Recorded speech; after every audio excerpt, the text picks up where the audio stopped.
Welcome back, everyone, to our final session today for our EI Forum. I'd like to welcome Willie Jones. He is going to speak on safety protocols for home and community visits. I'm going to go ahead and turn it over to him because he is going to read his bio. Willie? All right. Thanks, Erica. So just a couple quick things for most of you already know. OACB, as we support all 88 county boards, our 4 core areas are advocacy, communication, professional development, technical assistance. And so today is our professional development, one of our services. So just real quick, what I kind of bring to this is just a lot of experience in the DD field, 41 years working in behavior support, but probably some things that will connect to this session. I completed a week-long 40-hour training with the FBI to become a hostage negotiator and crisis intervention. I've had training in community mediation and a lot of training just in crisis intervention in general. So that's kind of my background. Want to try to arrange this as best we can for you. So think about what are questions, expectations you have. You can put those in the chat box, and then Erica will share those with me. So again, I want to see what are some of the QECs, questions, expectations that you have. And also, if you want to put in the chat box, when we think about home and community visits, what are some of those greatest concerns and greatest fears that you have? So again, if you'll put those in there, and then Erica, if you can let me know what some of those are as we go forward. We'll give a chance.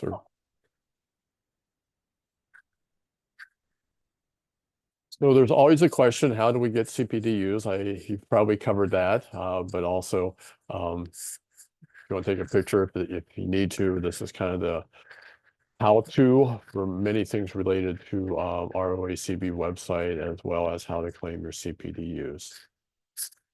So purpose of a home visit. Part of that is, what you think about today is just your own self-assessment. You all bring those professional skills that you have in doing the work that you do, but we want to take it to the next level and think a little bit bigger about how do you keep yourself safe? So there's a lot that you need to think about prior to, during, and after your visit. It's just about the general interaction, but again, this is going to be about your safety. So I want you to start just to think about what are the activities that you do during a home visit, and you have a whole list of those things, whether it's engagement activities, some therapy that you're doing. I want you to think about those activities, and then think about what's the process or steps that you use or follow when doing a home visit, right? Your assessments, your enrichment activities. But let's add to that your planning or steps to identify risk that you may encounter, and that includes travel to and from a location while you're there, and always think about what's important for your personal safety. So I want you to think about and give you a chance to read through this. I want you to give yourself a point for every one of these things that you are doing now. So give you a moment to reflect and look at this, and then think about what's your score.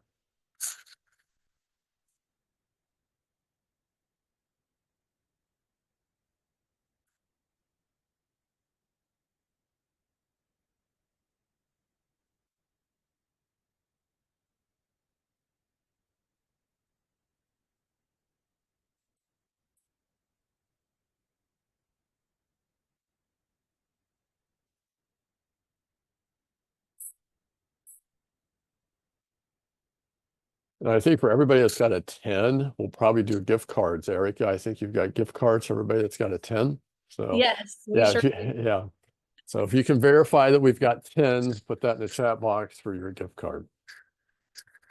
So first question is, we'll do a little poll, is I want you to think about what's the best place to park when you're making a visit? Is it right by the front door so it's easy access and in and out? So go ahead and list true or false.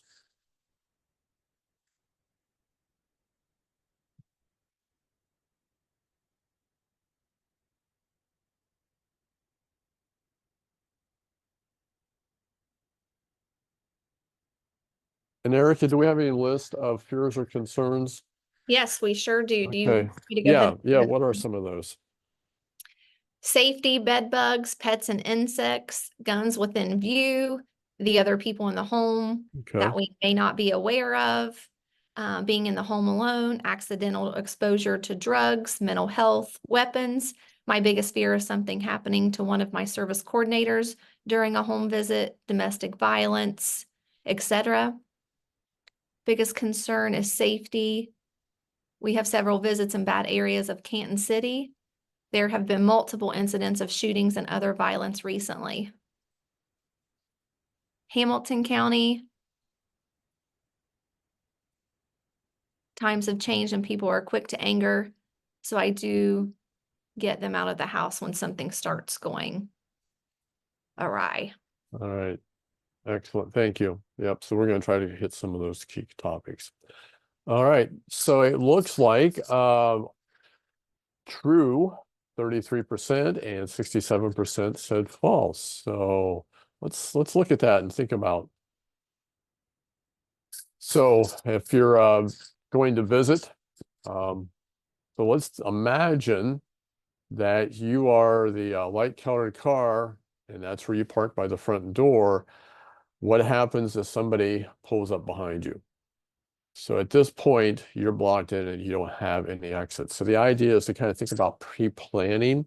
So what we want you to think about, if you're going to visit this house, drive by, look at the layout, look at what's next door. If you can drive behind the house, again, you want to get as much information as possible. Somebody just mentioned, downtown Canton, you might want to circle around the block, pay attention to what's happening, what kind of traffic, is there construction, is there exits blocked, so you can get some information.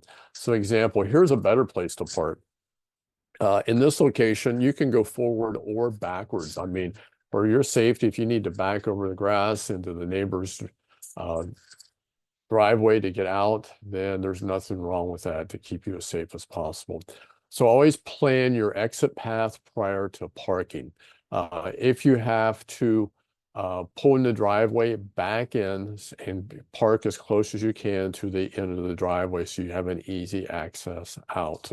So again, always pay attention to what's happening all around the neighborhood and in that driveway.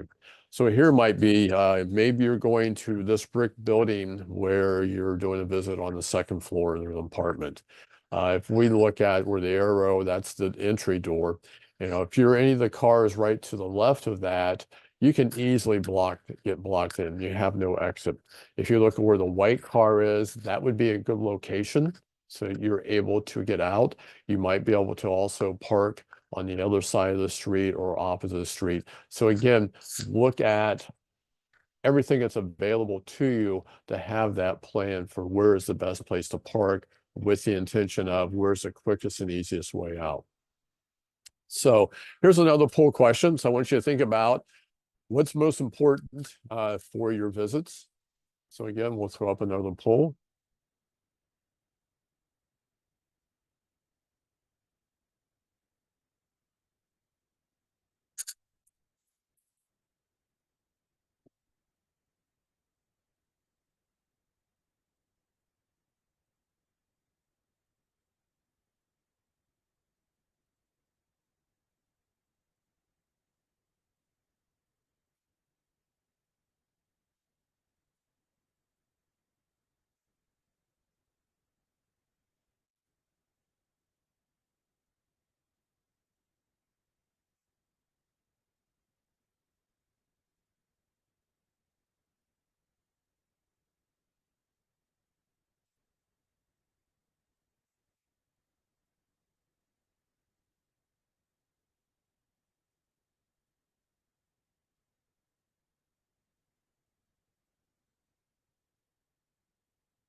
All right, everybody got the chance to finish their votes.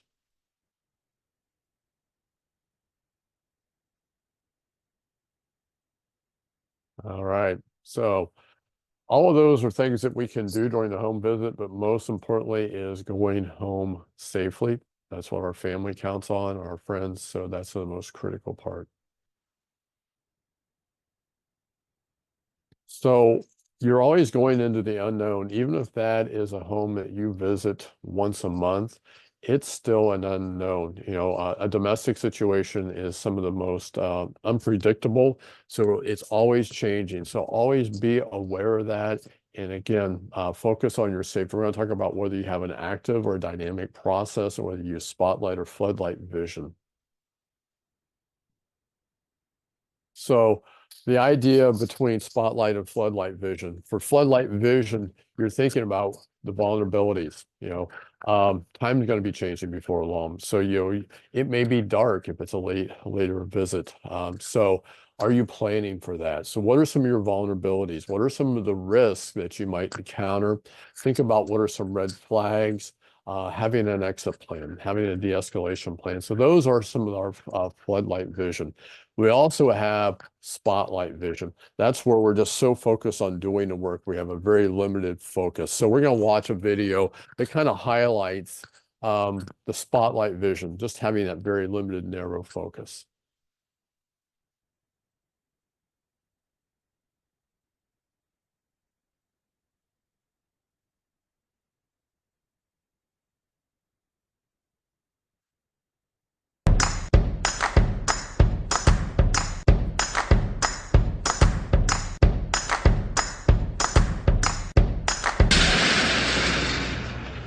Whoa, that's not good. Oh, I don't need this. I'm already late. Somebody will come. Anybody out there? Do you have a phone? No. Sorry. Somebody! Hello? There are 2 people stuck on an escalator and we need help. Now, would somebody please do something? Help! Help! I don't believe this. You gotta be kidding me. I'm gonna cry. Well, there's not enough left to do, is there?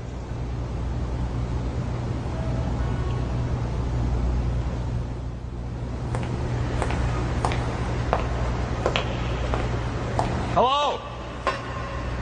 Hey, don't worry about it. I'll fix it in a second. He said he could fix it. All right. All right. That's more like it. He says he can fix it.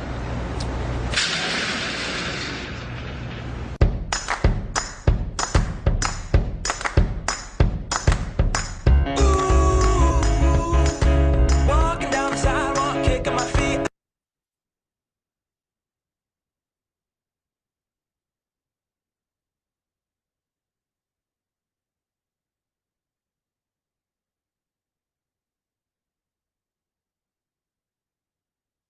So the idea is we have that very limited focus, kind of get into that was routines and not looking at the big picture. So hopefully today you'll have a chance to look at the big picture. So here's an example of spotlight vision. And I think we all see this more and more, is just a limited focus and not having that awareness of the things that are happening around us, whether that's unsafe traffic conditions or somebody that's looking for somebody that's vulnerable. So we have to open up our view. So again, we have to be aware of the spotlight. And I think frequently kind of the attachment to the phone and all the work around that puts us at increased risk. So we're going to watch another video. This is a little fun quiz. So with this one, it's called an awareness test. Some of you may have done this.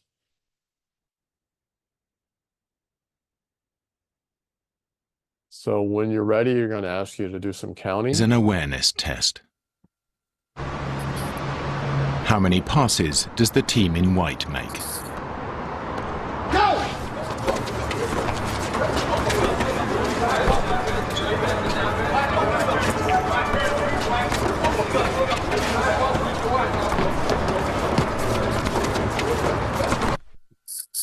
The answer is 13. But did you see the moonwalking bear? Go!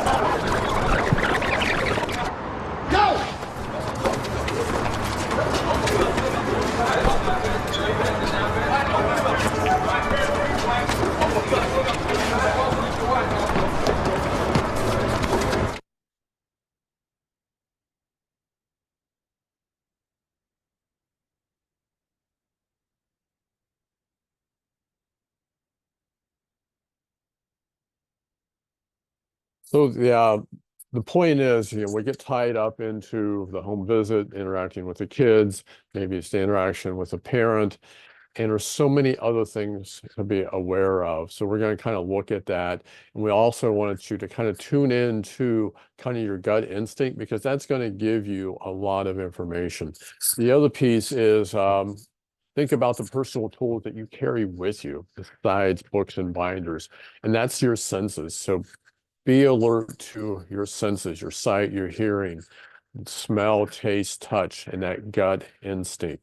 So the idea is prepare, plan, and evaluate what are your risk factors, as well as what are your strategies to respond when you identify a red flag or a risk factor.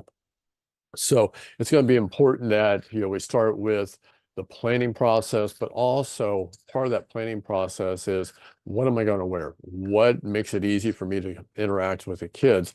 But also, what is it's going to be easy for me to move around in if I have to get up and leave quickly? Think about an ID badge. The best place is something that is going to probably hook around a belt loop, even if it's a breakaway. That still puts you at risk, that there's still a line attached in some fashion that can be used against you. Have your cell phone, make sure it's charged. Maybe you've got an in case of emergency number right there. So it's just one push, and you can take care of that while you're on site. Think about your purse. Is it something that can be sealed, or your work bag? It's got zippers or Velcro or something like that. You start having things dump out on the floor, you lose it, you get distracted. All of a sudden, there's some risks that can happen, and you're not having the floodlight vision, but the spotlight vision. So again, we just want to be aware of those things. So when we think about those head-to-toe tools, it's all the what ifs. So what if I get blocked in? What if somebody shows up? What if that dog starts barking? So think about some of the what ifs, and the more you can talk with your coworkers, some of their experiences, the things that they've ran into, some of those what ifs, it can help you plan that strategy. Think about having an intentional process for scanning. So think about, a lot of times I like to try to sit where if there's windows, I can use those windows as to look for reflections. So I can see what's happening around me, beside me, behind me. So think about, how do you use mirrors and things in the house and windows, getting the habit when you sit down, looking for the things. It can even be a picture frame that you can use that reflection to increase your awareness of what's happening around you. So think about, how do you use the environment, but also look for, where are my escape paths? Where are places where my exits might be blocked? Watch for signs of agitation. A lot of times it may not be the primary caregiver, but somebody else in the home that's going to pose the risk to you. So you want to always be looking for them, look at those unusual behaviors that you might pick up from them, read those nonverbals. You want to listen for sounds that's coming from outside or other places in the house. There might be some other activity going on that it's going to be a red flag for you. So think about, again, noises that you might hear inside and outside. Again, angry talk, yelling, those are some of the things, a lot of times you're making visits in an apartment complex, and it might be something that's happening next door that should be a red flag to you, where you might want to cut the visit short. So be aware of smells. The ones that's listed are pretty straightforward. One of the ones we'll talk about later, but I'll mention it now, is with some of the things that's happening with a lot of the drug activity now, fentanyl's being laced with a lot of other drugs, and sugar is being used to cut fentanyl. So you may smell what smells like cotton candy in the house, or burned cotton candy. That would be a red flag. That means there's some drug activity going on, and more than likely somebody is cutting fentanyl with sugar. So we want to be aware of that. Again, trust your gut instinct. Think about, how do you use your feet? We'll talk about avoiding taking your shoes off. You know, if you go to a house where they ask that, you know, take some shoe covers, you know, work with your county board so you've got that, so you can respect the family, but also you don't want to take your shoes off. It just puts you at risk. So let's see how many of you have a pre-planning template or a protocol that you follow that you share with your supervisor or coworker prior to visits. So we're going to do another poll. So this is, do you have a pre-planning template or protocol? So your choices are not needed, no, or yes.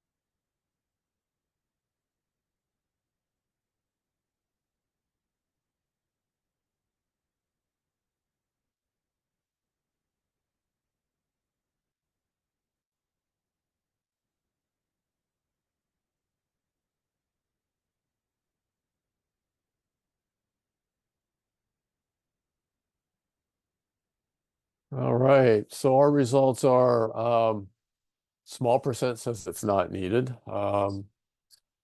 73% said no, and it's great that we have 25% saying yes. So Erica will put this in a chat. It's also a member connect. So we also have additional handout that goes along with the presentation today that has some more details in it. So you can use that as part of your planning protocol.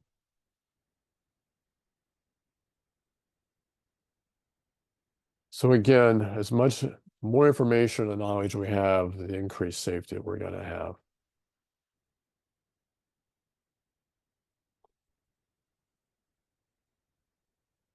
So let's start with situational awareness for your floodlight vision. Think about what is your route to and from the location, and think about doing you can do a Google search to kind of look and see what the area is like, see if you can identify if there's any detours with construction going on. It's helpful to do a drive-by the day before, but also the day of. You know, just don't pull up into the driveway. Check out the community, check out the neighborhood. Again, look for your parking. Think about when you park, your exit out of the house, the exit out of the driveway, but also the visibility. Park in a way, if you can, so that you can see your vehicle from inside the house. Also, think about who knows, do you have a way for somebody else to know where your location? So it's not just about being on site, but it's a travel to and from that also has some risk factors. So think about what your arrival and departure time. The idea for that is that we can start to share our plans with others. You always want to make sure all your personal items are in the trunk well before you would get to the site. So if you think about these two different pictures, you know, leaving things out, it just puts you at risk. So again, you got to be aware of all the things that might be in your car that could signal some information about you or things that could be a risk factor. So as you're approaching, you know, you might be thinking about what are the toys that you're taking and the things that you're going to engage with. Maybe you're doing some type of standardized assessment, the bags and materials that you take. And a lot of times that'll be our focus, and that's where the spotlight vision comes in. It's important to have those. It's important to think about what your process is going to be like for the day. But you also have to think about your safety as you're going in and being aware of what's happening around you. So I think it's pretty straightforward, but you want to think about, you know, jewelry that you have on, you know, is it something that is going to attract others' attention? Does it put you at risk? And that's something that somebody can see from a neighboring house. So it's just not the people in the home, but it can be somebody in the neighborhood as you're walking up the sidewalk. You want to make sure the shoes are shoes that's going to easily allow you to move around. Again, think about the planning as we get ready for each visit. This time of year, it's political season, so I think it's always important to be aware of certain things. So, politics, religion, any of the hot topics within the news, you can just say, yeah, that's just something I don't want to talk about. Plan and prepare, have a communication plan with your coworker and supervisors and family members when you leave. A lot of times we forget to let people know about when we're leaving, because again, it's the things that can happen. In some locations we've had some, concerns about carjacking. So again, you want to be communicating prior to, maybe not so much during, maybe that's a short text if needed, but also you want to communicate upon leaving. So an example, a lot of times see people in meetings and their shoes are not in a position, whether it's for men and their shoes are untied, or if it's ladies and the shoes that they have, that just puts you in an awkward position, an unsafe position. Sometimes meeting outside can be a good choice. You can always ask to meet outside, as the weather permits. If you feel there's some sounds in the house, some smell, some things that you don't feel comfortable, again, your safety is the priority. Sometimes going to a public place, we have a very unique state, from a very rural area to some, highly populated urban areas. So, think about what are the options for you as a safe meeting place. And the reason for that is if you identify it in advance and something doesn't feel like it's going well, you get that gut instinct, you can say, hey, I've already looked at this location. Is this somewhere that we could meet next time? Because I think it's time for me to kind of end today. So it's important to have those locations already kind of mapped out. The next thing we want to think about is, I think a lot of times in our work, our planning process is a very passive process versus active. So we're going to talk a little bit about what's active versus passive. So these are some examples of a passive process.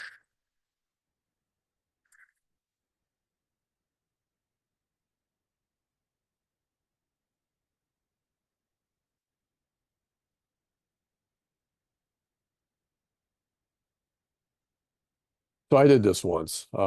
This was a very rural county. I was asked to go into a behavioral support consult, had never been there before.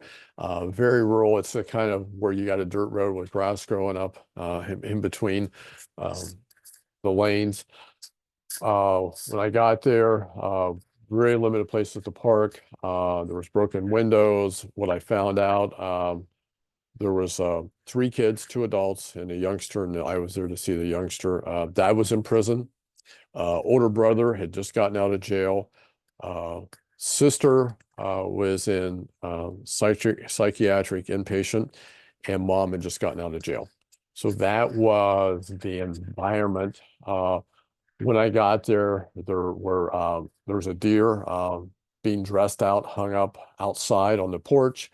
And so there were knives and there were guns in the house. So I didn't do any of my pre-work planning. So it was not a very comfortable setting to be in. So again, we want to start thinking about this. That was a passive process. We want to be more active and dynamic in our process. So here's a dynamic process. And the idea is this is stuff to share, again, whether it's going to be with a coworker or your supervisor.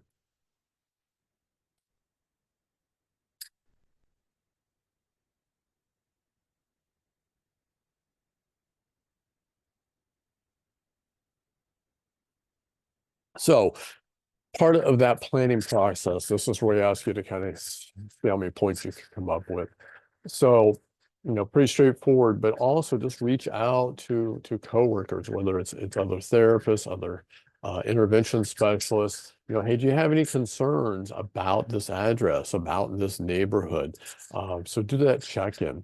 One of the things that we don't do very often is doing a check-in with the sheriff's or the police department. You want to just check in and let them know what your role is, but you're going. So example, we have one county board that works very, very close with their sheriff's department. And when they did this, the sheriff's department said, don't go anywhere close to that. We have that house under drug surveillance.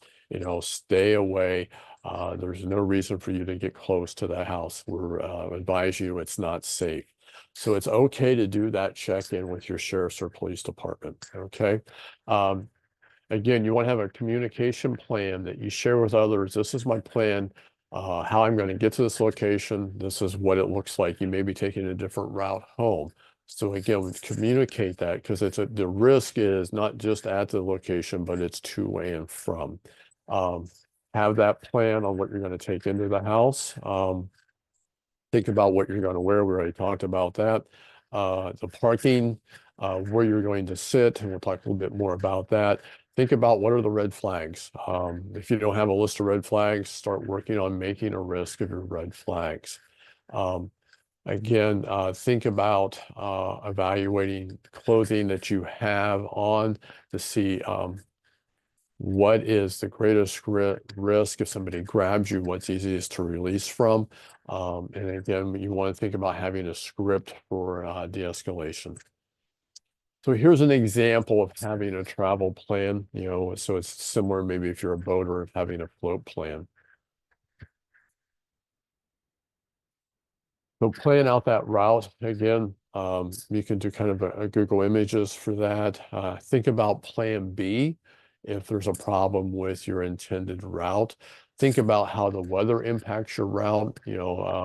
Things can change dramatically. Unfortunately, we're going to have a snow season coming up, but if it's heavy rain, it's dark, those are all going to affect your travel plan. Plan your action steps if a carjacking is attempted. Think about what are you going to do if that happens? If somebody bumps your car, what's going to be your action steps to respond to that? I've had one time when that happened with my family. It was probably 10 o'clock at night. We were in a larger city. Somebody came up behind us at a red light and hit us. I just checked both ways and drove right through the red light because there was no history of carjackings in that area. So again, you want to have a plan. You want to know what to do.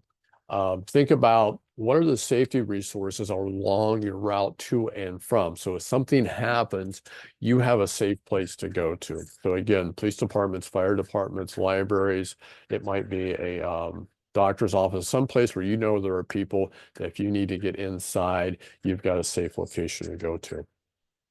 You can also work on setting up in that route, a GPS to identify to go to those safety locations as part of your route. So we've already kind of talked about the things belonging in your car, but again, we want to leave everything in a secure place before you even get to your location. So here's an example of a communication plan. For example, I have an appointment at 4:45 at 1165 Locust Street. So I plan to arrive at 4 o'clock, and I plan to leave at 4 o'clock and arrive at 4:40 for my 4:45 appointment. The route I'm taking is going to be 30 west to 21 north. I'm going to exit at Butterbridge. I'm going to turn left on Erie and right on Millfield and then on to Locust Street. I will text you prior to going to the house. So that is what my travel plan is, and I've communicated, again, that could be with a coworker, family member, supervisor, very detailed on what I'm going to do. I plan to leave at 5:30. My return route's going to be a little bit different. It's going to be a Locust Street to 77 South to 30 East. And again, let that person know I'm going to call after leaving and follow up with a text a few minutes later. So it's very clear where I'm at and what's happening. So think about also, and these are all part of material that's in the handout that has more detail. So when you go to a house, knock or ring the bell, step off to the side, put you in a much safer position, especially if somebody pushes the door open because you don't have any idea what's happening inside. Put you in a position to leave quickly, but also reduces the risk of you being hit. Just as a courtesy, ask permission to enter.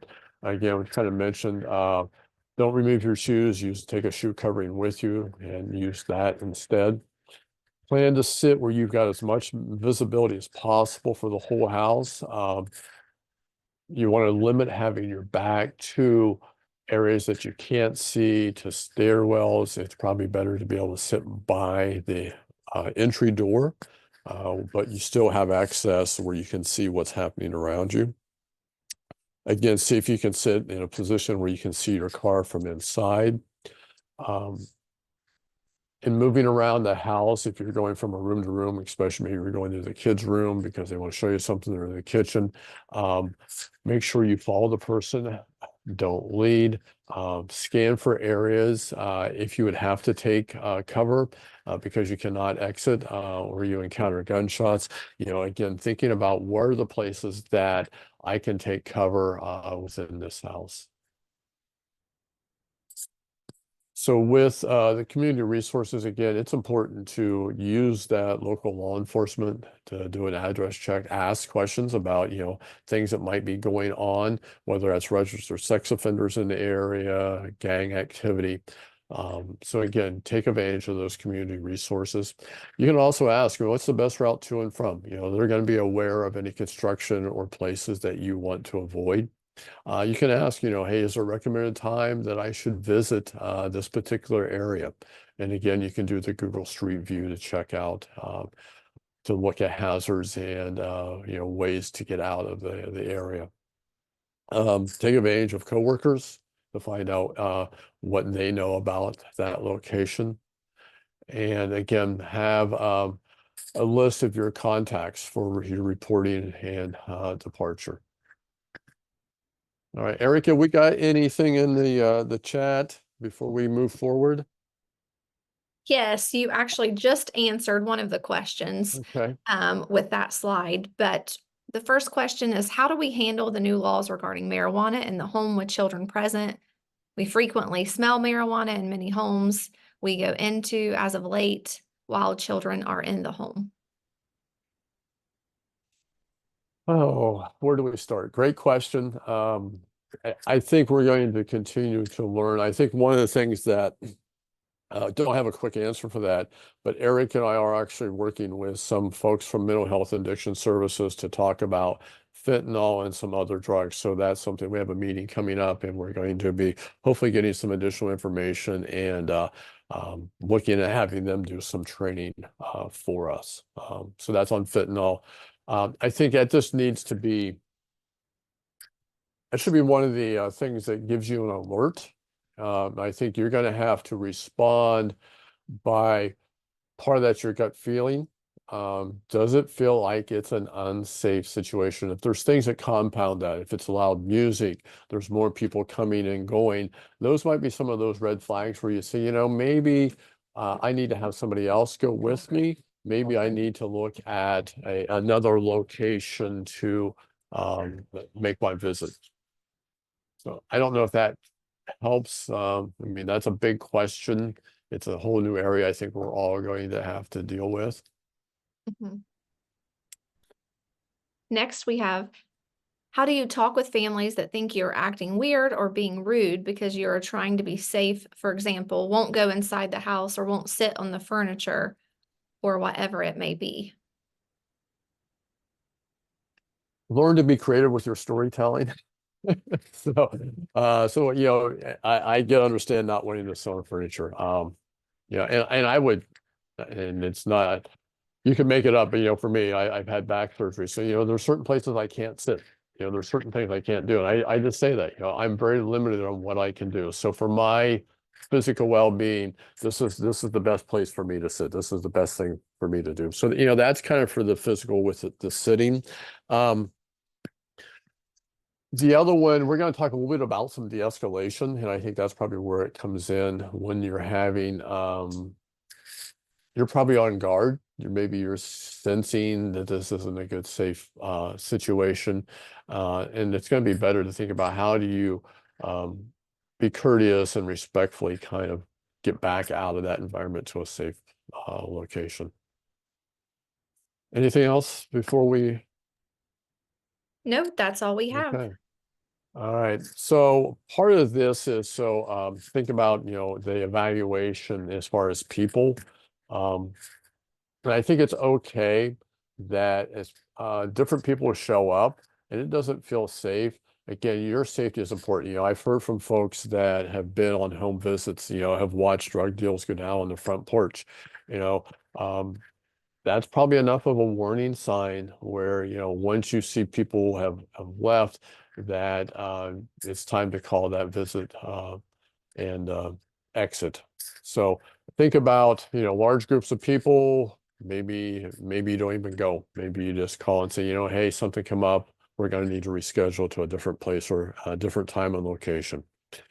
Be aware of who's there. Again, the more people that show up, unusual people that show up, that's not part of the family, those all could be some red flags or risk factors. And again, we're going to talk about keeping notes. The more information you have, the more power you have. So you want to keep your car locked while inside. Make sure you immediately lock your car upon exiting.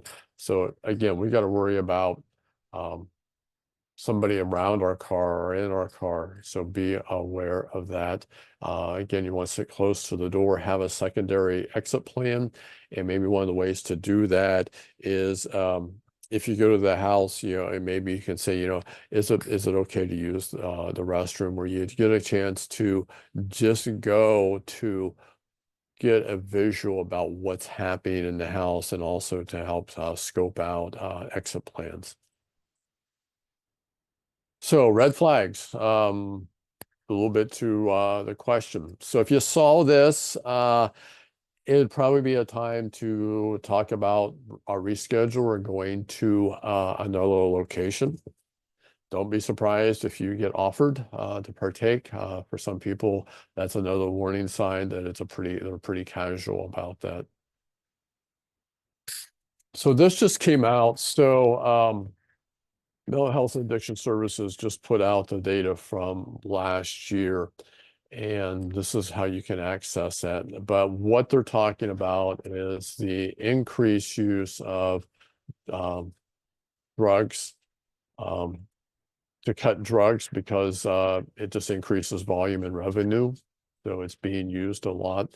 So you might see excessive baking soda, or maybe baby laxatives in the house, when maybe there isn't a baby any longer. But if we see some excesses, those should be concerns.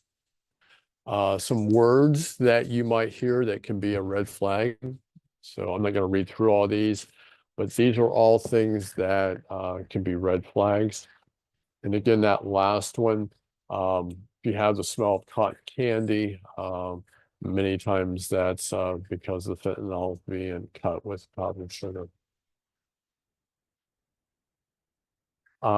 There's a new drug, the xylazine, that's for veterinary use. It's being used to cut a lot of drugs, fentanyl, crack, pretty much everything.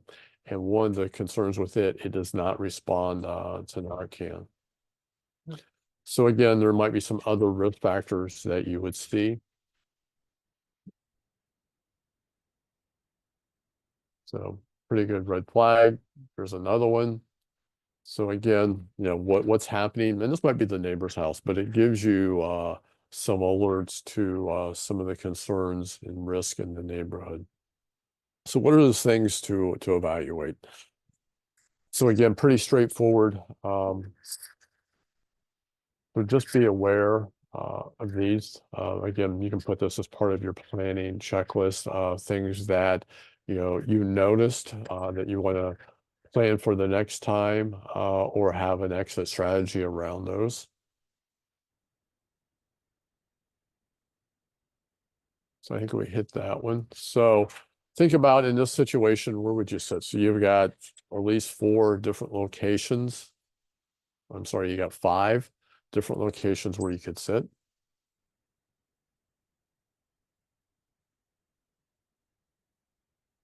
So if we look to the far left, that gives you good visibility. You can see outside, but you also are boxed in.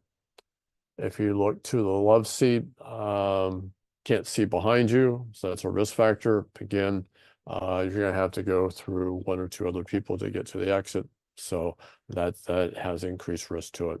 If you look at the chair that's closest to the front of the screen, it's got the bats on it.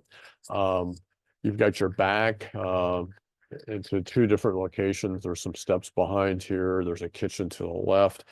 So that's not a good position to be in. Very limited view. The brown chair, if you're able to move that around a little bit so you can see the door. If you can ask them to keep the door open, that way you're going to be able to see. You can be able to see your car. You'll be able to see if anybody comes to the door. You've got a quick exit. So after today, start thinking about what are the red flags, and talk with coworkers. What are some of your red flags? What would you do if? It's important to plan a lot of that. What if you see this? What would you do? What are some of the responses? Again, trust your gut.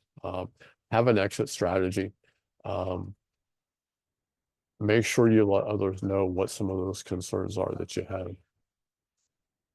So again, think about what it will be, your exit strategy. What does that look like? Plan for it. So here's some possible response plan. I think I might have to do a different.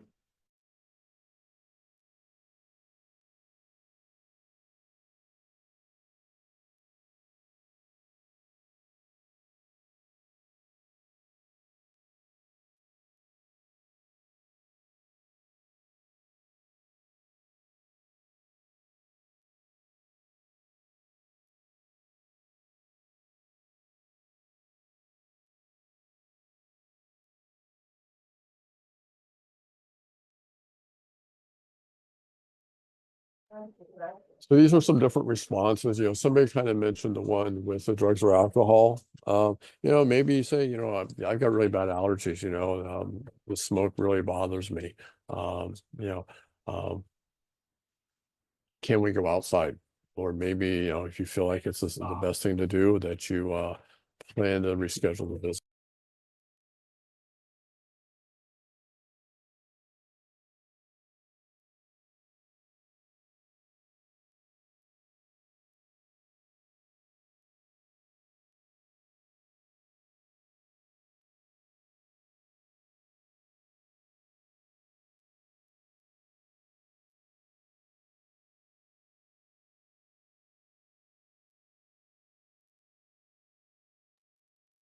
So a lot of times, folks will think about personal safety items. So you have to be aware, if you're going to think about pepper spray, make sure you practice with it. You got to be aware of the spray range, how much force does it have. The wind can blow it back into your face. If it's in the car, you got to be aware of again, the scope of the spray. You don't want to be bouncing off the window or the headliner back into you. The tasers, they have a very limited range. It also can be used on you. Personal alarms are good just for the alert factor. Again, if you've got key alarms on your car, that can also be something. A flashlight on your key tag or inside your car can be used, and it's not to hit somebody, but it's really just to momentarily blind somebody. That gives you that second or two to be able to get away. Make sure you have your ICE numbers on your phone. Practice with the voice recognition so that it picks it up quickly if you need to use that. Again, a flashlight should be used to be able to impair somebody's vision, but don't use it to hit somebody, because then you've just given them the weapon if they take it from you. And be aware of pepper spray. You need to practice with it and be aware of what the limitations are with that.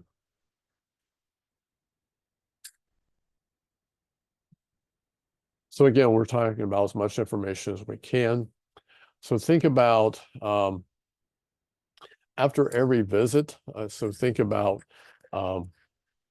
having that plan, but how do you improve on it? So we want to think about people, places, and things that you just take a note on. Just something short and simple about that.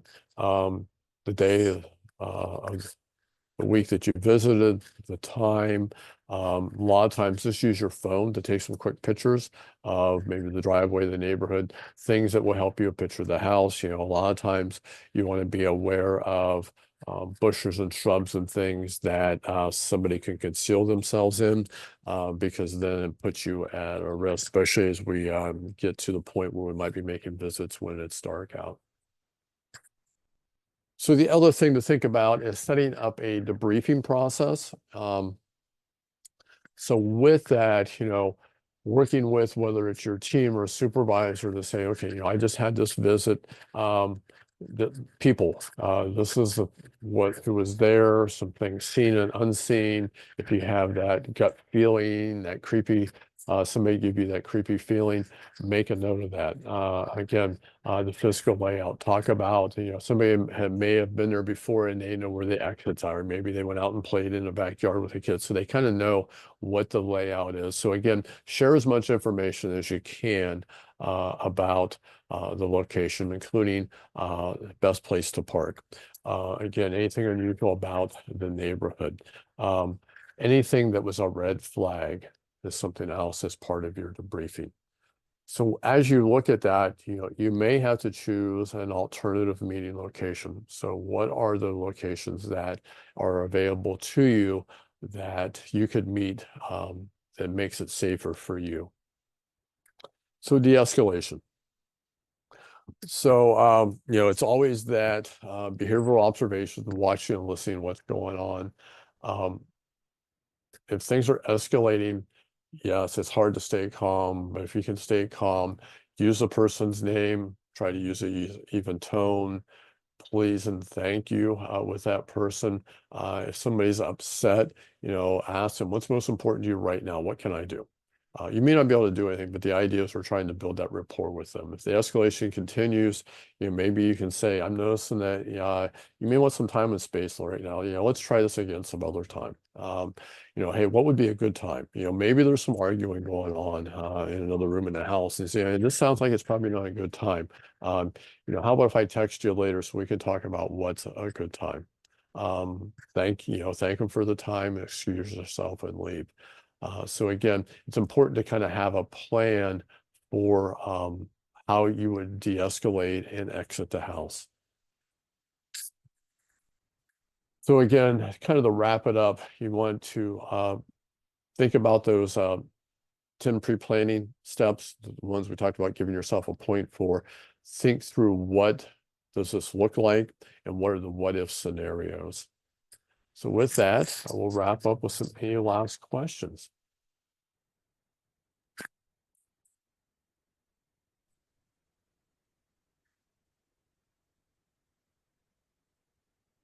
There was one question in the Q&A that I did not get to mention yet, so I'll go ahead and read that.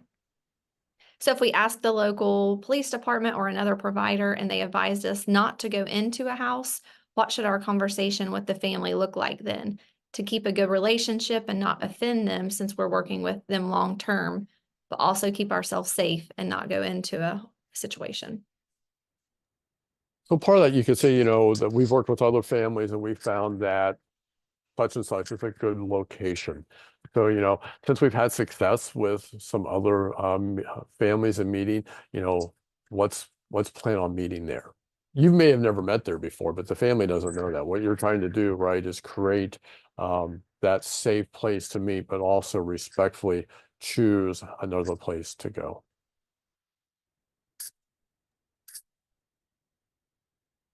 And the last one, how do we document those cases if we decide to leave a visit or never go in because of a red flag?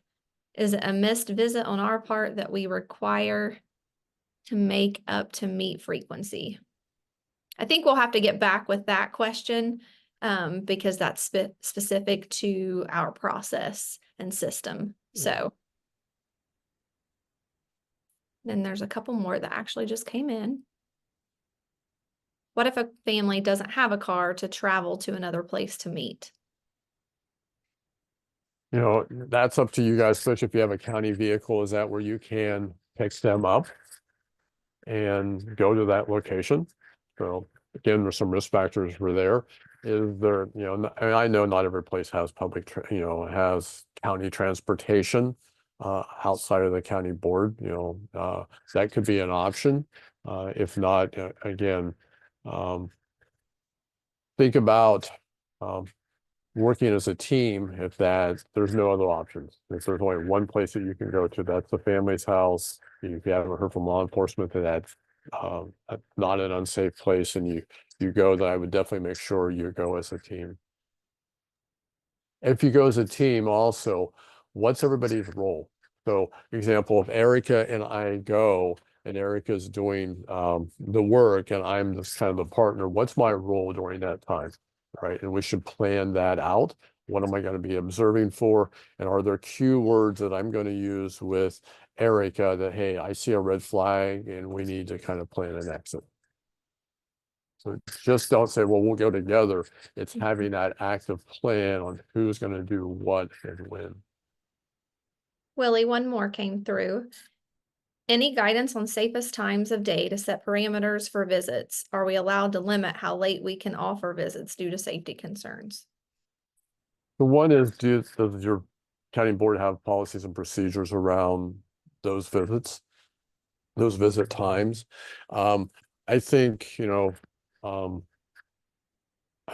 think it's fair to look at some reasonableness around times. Somebody, mentioned, maybe I heard somebody talk about the Canton City, and maybe you've just had some recent shootings. I definitely would not be going out when it's dark. There might be other times of the day that you want to avoid. And again, I would work with the local law enforcement to ask them, when are there times to avoid? They're going to have know when there's more likely some gang or drug activity. So, we got to use them as our resource.